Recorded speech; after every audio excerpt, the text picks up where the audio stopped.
Kal Kadosh, Boker or Bekiim Halacha, day 58, page 178. Halacha Kaf Dalet, 24. What happens if the boy has no pubic hair? Right, we spoke about yesterday the entire concept of being bar mitzvah, and that we believe the bar mitzvah boy, or do you have to ask somebody else, or not? Chule v'chule. Machloket Rav Ovadia and Shlomo Zalman Auerbach, if you remember, fine. Halacha 24.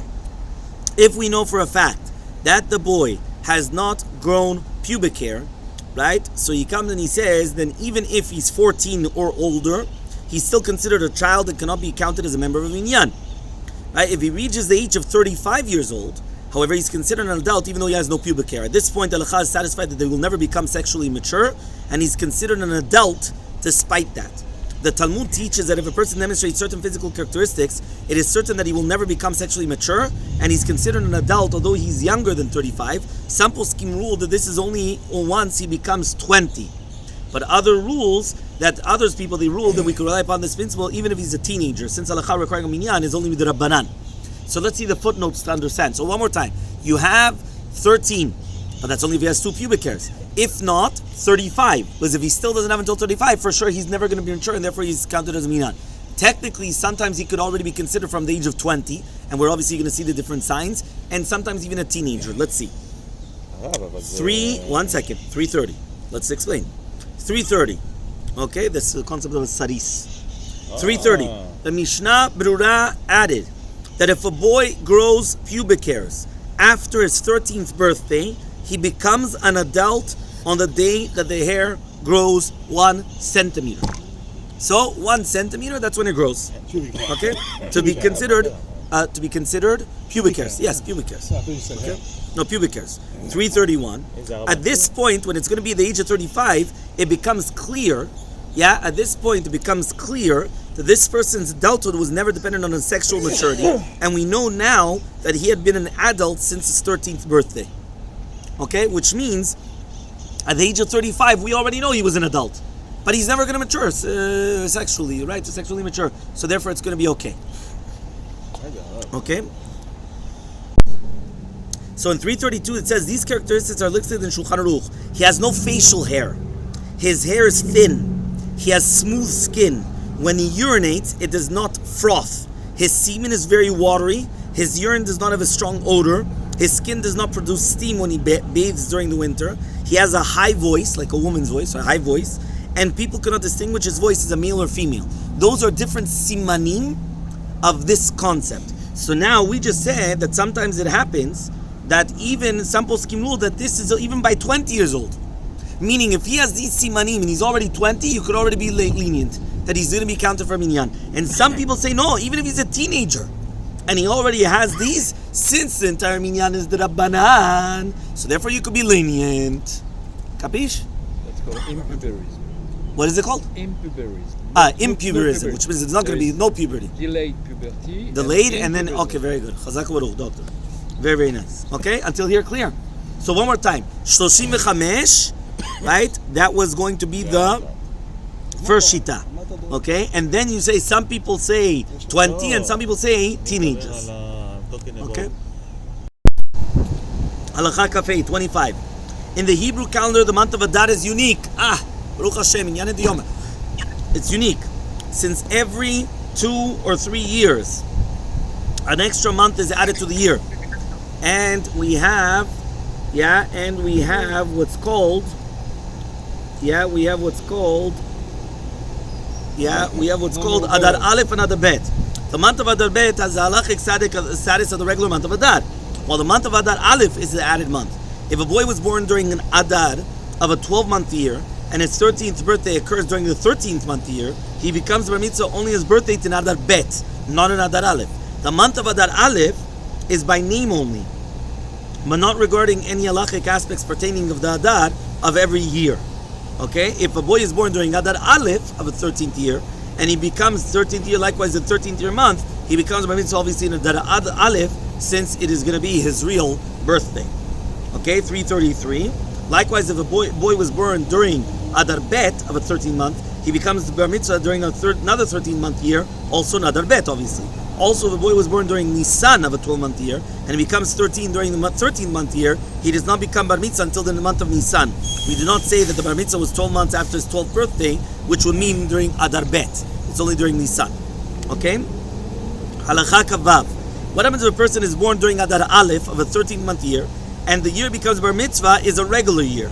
Okay? So we do not say that since he was born during a month that precedes Adar, he should become bar mitzvah on the month preceding Adar, which is Shvat. On the contrary, we say that he was born during the month following Shvat, and therefore he becomes bar mitzvah during the month following Shvat. These halachot make possible a curious scenario.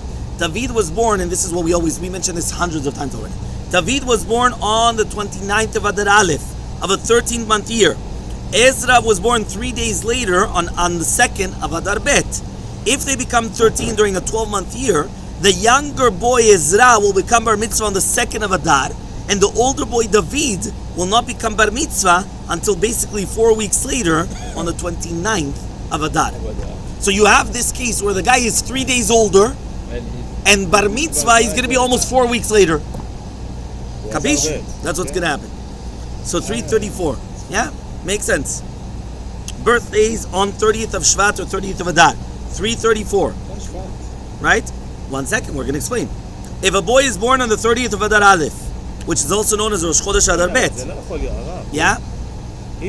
One more time. Shvat has 30 days. To be Shvat. You always have 30 days. Adar Aleph also usually has 30 days. And Adar Bet is always Chaser because Nisan is going to have, again, the 30 days. So, what happens if a person has a birthday? And Bet Chaser? No. Adar Aleph is Maleh. Adar Bet is Chaser. But Shvat was also Maleh. Okay, it was 30 days. So the boy was born on the 30th of Adar, right? Of Adar Aleph, which is basically Rosh Chodesh Adar Bet. And he becomes 13 during a 12-month year. He becomes a bar mitzvah on the 30th of Shvat. Since he was born on the day that precedes Adar Bet, he becomes a bar mitzvah on the day that precedes Adar. This is the ruling of Binyan Tzion, response to Michat Yitzchak and Halacha Brura. According to Rosh Hashanah Rabbi Eliashiv, however, we cannot say definitely he becomes a bar mitzvah on the 30th of Shvat or on Rosh Chodesh Nisan. Therefore, they ruled that the boy is in limbo during the month of Adar, and he must assume the stringent position for both possibilities. Meaning, like, he's in limbo. Because Kilu, that's what's going to happen now that he's skipping out. So he says, right, according to the response of Binyan Tzion, if a boy is born on the 30th of Shvat during a 12-month year and becomes 13 during a 13-month year, he becomes a mitzvah on the 30th of Adar Aleph, which is the first day of Rosh Chodesh Adar Bet. Since he was born on the day before Adar, he becomes a mitzvah on the day before Adar. Rav Yoshua Leib Divskin and Rav Shmuel Salant, however, ruled no. He becomes on the 30th of Shvat since he was born on the month of Adar and does not become right before the month of Adar, and it does not become in the implications of the month of Adar. In light of this debate, Rosh Hashanah in the Shevet HaLevi, that the boy must assume stringencies of both possibilities. Halacha Brura concur with this ruling, and so the boy must begin to fulfill the mitzvah from the 30th of Shvat, but is not counted as a member of Minyan until Rosh Chodesh Adar Bet. Okay, now this is actually going to be a very interesting one. What happens if a person is born in the United States, but he does a bar mitzvah in Australia? Now, listen to this. Why? He says, the response of Betzela Chochmah, in the case of the boy who was born in the United States, and then family decided to move to Australia for the bar mitzvah. While traveling, they crossed the international date line, setting them forward 1 day. Now, when the date of the bar mitzvah arrives, it will still be 1 day earlier in his home in the United States. So he's still living in the United States, but he's doing the bar mitzvah in Australia. Don't ask why. Right? I don't know, he's got family there, whatever it is. So therefore the question now is, what happens now? Because technically speaking, it was only because of the international date line that he's a day older, but really Bemet, he's really a day younger. In this case, he does not become bar mitzvah until the following day.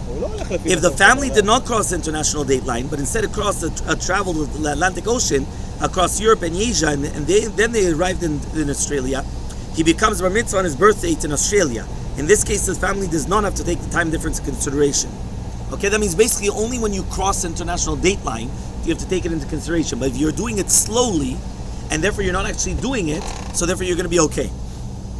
And the following response of the discussion is about a boy who was born in Australia, and the family traveled across the east, across the international date line, to do it in the United States. In this case, he becomes bar mitzvah 1 day before his birth date in the United States, corresponding to the calendar date in Australia.